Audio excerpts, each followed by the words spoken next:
Welcome and hello. This is a video exercise in MODSIM. And in this exercise, we are going to be changing the link capacity, the max capacity through a link, and we're going to do so using VB code. All right, when I say the code, I'm referring to going up to MODSIM and then custom run. That'll bring up our code editor. We'll get to that in just a little bit. What I want to do first is start from the very beginning, sketch out the network and run it without custom code. Then after that, we'll go ahead and add some custom code, which will modify the behavior of the network. All right, so first things first, we'll sketch out the network. I'm going to start with a non-storage node and put it right there. And call it NS1 for non-storage node. Let's zoom in. Let's add another non-storage node right there. That'll be NS2. And then one more further downstream, which is right here, NS3. Okay, let's move these labels over here. I also want a network sync at the bottom of the network. And then let's go ahead and connect the backbone of our network. We're going to have inflow at NS1, and then it's going to be serving a couple demand nodes, consumptive demand nodes. That's this purple link. So we'll go ahead and call that D1, and then one more over on this side. We'll call this D2. All right. By the way, this example was inspired by example 3 here, changing variable link capacity in the PDF. So you can go ahead and read through what they did here. My sketch is similar to what they did, and then there's some similar data as well. This PDF file is the tutorials and examples networks PDF file for MODSIM 8.1. So just wanted to leave that reference in case you're interested in doing some of the other examples. All right, let's finish by connecting the link to demand 1 and demand 2. Next, I want to save my network. So I'm going to go up to File and then Save. Then navigate to where on my computer I want to save this. In the projects directory, I'll just call this exercise 25. All right, a few things I want to do is modify some network settings. I'm going to come up to MODSIM network settings. And then in the general tab, the units, I'm going to switch that over to metric. Okay. And then the default units type volume, I'm going to say 1000 meters cubed. And then the default storage units will also be 1000 meters cubed. All right, the next tab over here is time step. By default, it's a 1 year simulation on a 1 month time step. I'm going to leave the 1 year simulation in place. It just happens to be 1980. That's fine. And then for the time step, I'm going to change this from month to day. So now we have 366 different time periods in the year 1980. All right, so I'm going to click apply and click OK. Let's go ahead and define some of our data now. So for instance, NS1, this is where we're going to have our inflow data. I'm going to go right click, properties. Once that box opens up, I'm going to set the inflow flow rate to 150. And that is in our default units here of 1000 meters cubed per day. Okay. And then what I want to have happen is halfway through the year, let's change that to July 1st. July 1st, there we go. Then the flow rate's going to increase. It's going to double up to 300, and that's in 1,000 meters cubed per day. All right, so the first half of the year, it's 150. The second half of the year, it is 300. I'm going to click apply, click OK. Next, I'm going to define the demands D1 and D2. They're both going to have the same priority, and they're both going to have the same demand. So let me go ahead and make those edits. Click on General. The priority is 100, and that's what I'm going to keep it as. And then the time series tab, this is where I'll actually type in the demand, which is based on a time series. Now, to keep things simple, I'm just going to say the demand is 450, and that's in units of 1,000 meter cubed per day, and that is all year long. So I'm not going to add any additional rows to this table. But I am going to click Apply and OK and make the exact same edits for my demand D2. So open the Properties box, General, just making sure that priority is 100. And then in the Time Series tab, I'm again going to say 450 and check the units are 1,000 meter cubed per day. All right, apply and OK. Now in MODSIM, if multiple demands have the same priority, then there's no guarantee that they will receive equal flow. In this situation, we have 450 and 450 is our demand, but the total supplied inflow is only 150 and then later 300. So we don't know which demand node, D1 or D2, is going to receive that water. Sharing the shortage among demands is accomplished by using hydrologic state tables, multi-links, or custom code to control the distribution of the flow. So let's go ahead and save and run and look at the results without any attempt to share the shortage, and then we'll get into the custom code. So let's go save and then MODSIM, run MODSIM, and click OK. Okay, so that ran. Let's go ahead and toggle on the graphing mode, and then just click our links. Here is the flow through NS1 to NS2. That's our inflow. We know what that looks like. Then I'm going to click on the flow to D1 and then the flow to D2 right there. Okay, let's bring up the plot. And here's the plot. I'm going to expand the series here. It looks like here's our flow to NS2. So here's the flow from NS1 to NS2. That's the total inflow. And then it looks like all of that inflow goes to D2. D1 right here doesn't even have a series for its flow because there just happens to be no flow. This is called a non-unique optimal solution, which means that there could be really any distribution of that inflow to the demands to minimize the objective function value, which is to minimize the cost. All right, so now that we've seen it in action, what we want to do is modify the max capacity in these links.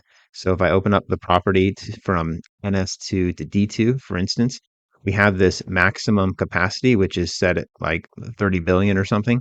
And we're going to modify that using custom code, and that will ultimately control the flow through these two links to the different demand nodes, D1 and D2. Okay, so I'm going to click OK. I'm going to save. Next, I'm going to go up to the MODSIM menu and click on Custom Runs. This is the custom code editor where we can go ahead and modify the behavior of our MODSIM model.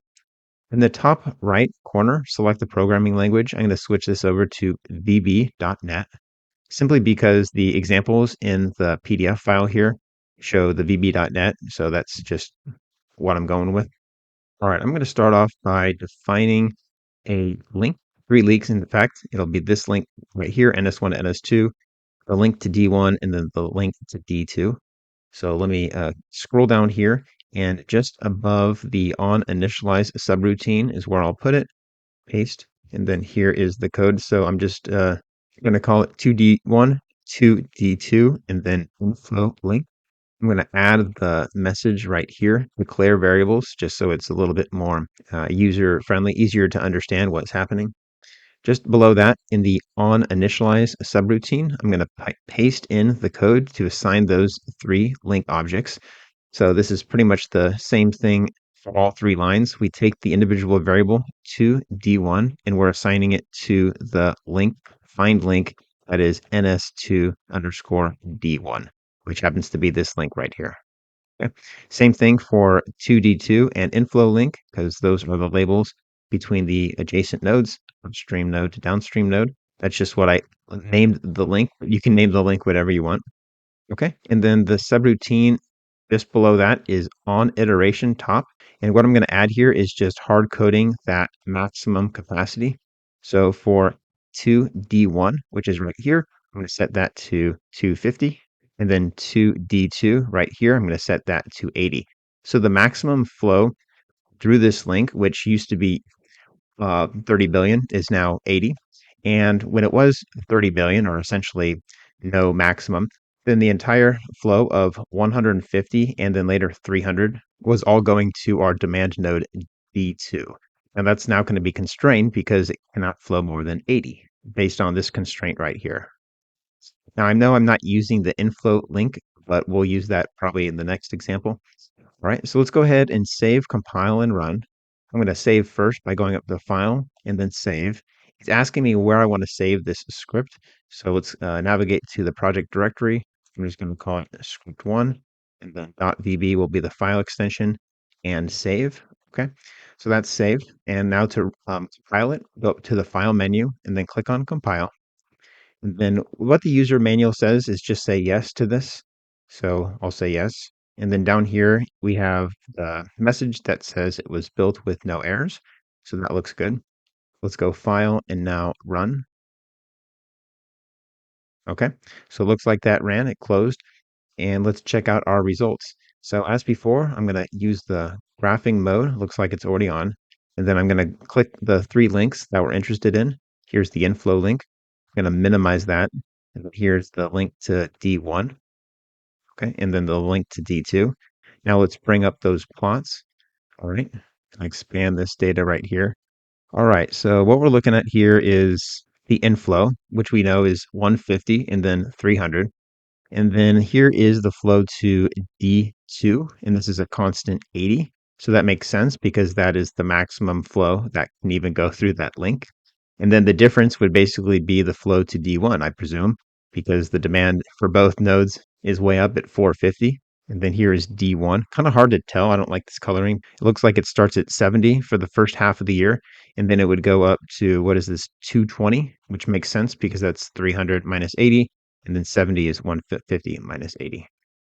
All right, so that's pretty straightforward.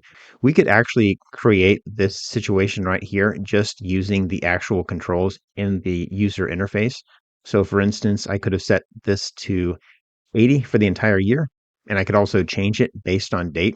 But later in this lesson, you'll see a situation where we're going to be modifying the max capacity in these two links, 2D1 and 2D2, that can't be done using the user interface.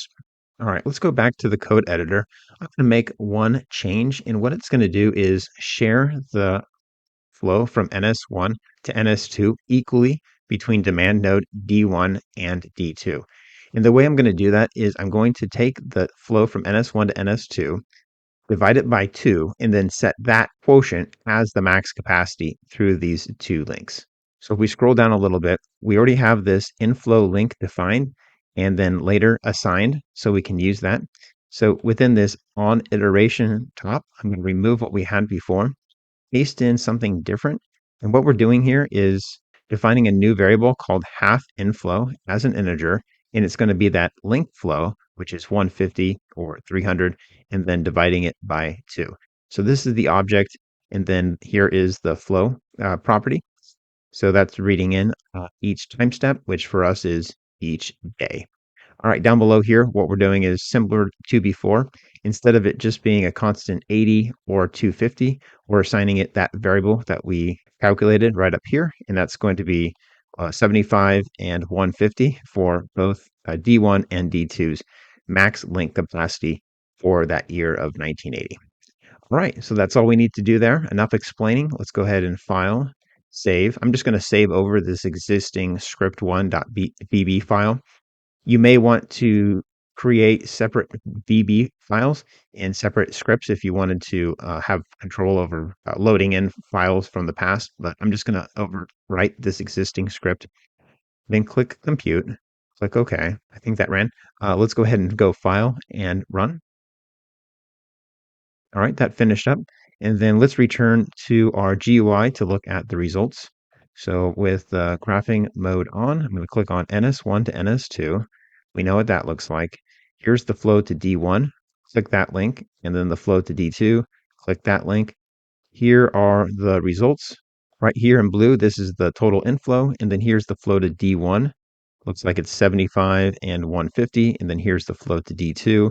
It's orange and dark orange, 75 and 150. All right. Now, the last part of this example is the actual example that was used in this example 3. Where what we're doing is we have this, we calculate the radians, which is the each day of the month to calculate the equivalent radian value. We'll be seeing that. We're basically going to be introducing a sine wave, and then the maximum capacity to D1 or D2. They're calling it 2 municipal and 2 industrial, but D1 and D2 is fine. It's going to be based on the sine wave, and what we're expecting to get is a kind of a goofy looking plot like this, where the max capacity through D1 and D2 will be oscillating based on the day of the month. So we're going to see that in action. Let me close this. And the first thing we need to do here in the code, again, I'm just going to be writing over this existing file, is to define a radian variable, which is right here. I'll call this mrad, define it as a single precision floating point variable. And then in the on iteration top subroutine is right here. So I'm going to paste in a bunch of code, and boom, there it is. I'm going to go ahead and just indent this so it works. what we're doing at the first step is to get the current date. Let me make this wider so you can see the whole thing. And then there's this method called index to date within the time step manager class. And it's converting this model info current model time step index to a date object called current date, which is a VB.NET construct. So we're not creating anything new there. We're just using the VB.NET existing code base. And then using this current date, we're going to extract the year and the month and calculate this ND variable, which is the total number of days in the month. We're also using current date down below here to get MRAD of the month. So radian value for each day of the month. And then this MRAD variable is used down here in the sine function. So math.sine. And that's why we're going to see the oscillations that we saw in the plot and hopefully see it again in my working example right here, right? So the last two lines in this subroutine is basically what we've been doing before, assigning the maximum capacity through the link to D1 and to D2, except this time it'll be based on a sine function or D1, and then D2 is basically going to be the total inflow minus that capacity to D1. So we're not wasting any water. Nothing's going to be sent down to NS3. All right. So go ahead and study that up and pause and copy it if you want. The code is also in the PDF file right here. Okay, so I'm going to go File and Save, and then File, Compile. Okay, so click Yes. Now I got an error message, and I put this in here on purpose just so you can see what an error message looks like. It says line number 45, end of statement expected. What I did is I have this extra close parentheses on the end here. That's not needed. That's not syntactically correct, but it should work now. But I just also wanted to demonstrate an error message. So that's pretty helpful, right? You have the line number and it kind of gives you an idea of what may be the problem. File, save, and then file. Let's compile this time. Now we should see a run with no errors message. Okay, so that looks good. Now let's run it. So file, run. All right, so that finished up. One more time, let's take a look at the results. So NS1 to NS2, that's our inflow. And then let's click on the flow to D1 and then the flow to D2 link. Let's bring up the plots. All right, very cool. Can expand these series of data. So we have the total flow right here in light blue. And then here's the flow to D1. This is the light orange. This is the sine wave. And then 1 minus the flow to D1 is right here in dark orange. That is D2. So let's just go ahead and click off, and then I can just zoom in here. This makes it a little bit easier to see the sine wave, which is our flow to D1. So at the very beginning of the month and the very end of the month, there's no flow to D1. And the middle of the month is when we have maximum flow to D1. And then here's D2. It's basically just total inflow minus the flow to D1. Okay. And it looks like halfway through the year here, the flow's increased to 300. So it's basically the same thing, but just twice the amount of flow. All right. Why you would ever want to do this, I don't know, but it just kind of demonstrates the extra flexibility that you have within MODSIM when modifying the element properties and things you can do using custom code.